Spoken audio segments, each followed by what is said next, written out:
In the skies above the Western Front, where the average life expectancy of a new pilot was measured in weeks, one man became the most feared aviator the world had ever seen.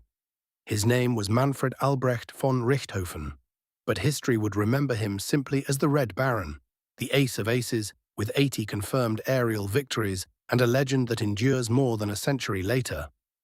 Born on May 2, 1892, in what is now Wrocław, Poland, Richthofen came from Prussian aristocracy.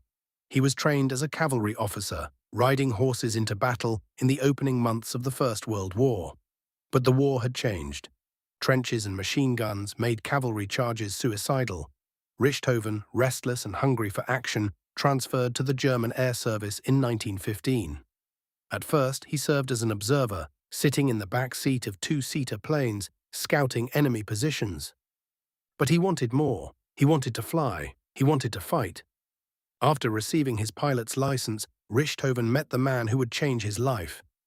Oswald Boelcke, Germany's greatest living ace and the father of fighter tactics. Boelcke personally recruited Richthofen into his elite squadron, Jasta II. On September 17, 1916, Richthofen scored his first confirmed kill. He would never look back. Richthofen quickly proved himself a ruthless and methodical hunter. Where other pilots relied on flashy acrobatics, Richthofen was disciplined. He followed Boelcke's dictates. Attack from above, with the sun behind you, and never let your opponent escape. In January 1917, after his 16th victory, he was given command of his own squadron, Jasta 11. He celebrated by painting his aircraft bright red. The color served a purpose. It was psychological warfare.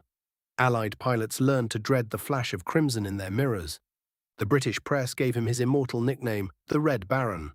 The French called him Le Petit Rouge, the Little Red One. His own men called him Der Rote Kampfflieger, the Red Battle Flyer. By June 1917, he commanded an even larger unit, Jagdgeschwader 1, a roving wing of 4 squadrons. The Allies called it the Flying Circus, both for its brightly painted planes and its habit of moving from airfield to airfield along the front. Off the battlefield, Richthofen was complex. He was quiet, proud, and fiercely competitive. For each victory, he commissioned a small silver cup engraved with the date and the type of aircraft he had shot down. He eventually had to stop. Wartime silver shortages made it impossible. In July 1917, a bullet grazed his skull during a dogfight, leaving a wound that never fully healed. Doctors urged him to retire. He refused. But those close to him noticed a change. He became more withdrawn, prone to headaches. Some historians believe the injury affected his judgment in his final months. April 21, 1918. Richthofen took off on what would be his final patrol over the Somme Valley.